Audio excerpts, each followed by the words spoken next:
ملک میں مانسون کا نیا اسپیل داخل، شہر قائد میں دھواں بارش، کراچی کے مختلف علاقوں میں جم کر بادل برسے، جل تھل ایک ہو گیا، نشیبی علاقوں اور شاہراہوں پر پانی جمع۔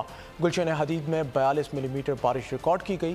محکمہ موسمیات کے مطابق شہر میں 30 اگست تک وقفے سے موسلادھار بارشوں کا امکان ہے۔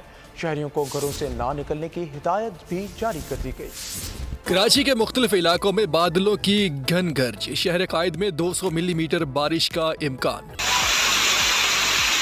مانسون کی طوفانی اسپیل نے سندھ میں انٹری دے دی۔ کراچی کے مختلف علاقوں میں الصبح بارش نے پہلی اننگ شروع کی، جو ابھی بھی وقفے سے جاری ہے۔ صدر، ایم اے جناح روڈ، گورمندر، لیاقت آباد، گلستان جوہر، لانڈی، کورنگی، ملیر اور شاہ فیصل کالونی کے اطراف میں ابر برسا اور بہت برسا۔ نیو کراچی، نارتھ ناظم آباد، ڈیفینس، محمود آباد، منظور کالونی اور جیل روڈ کے اطراف میں بھی تیز بارش نے موسم اوسم کر دیا۔ محکمہ موسمیات نے تھرپارکر اور عمر کوٹ سمیت صحرائے تھر میں 500 ملی میٹر بارش کی پیش گوئی کر دی، جبکہ نگر پارکر اور اسلام کوٹ، مٹھی، بیرپور خاص اور دیگر اضلاع میں بھی بارش نے جنگل میں منگل کر دیا۔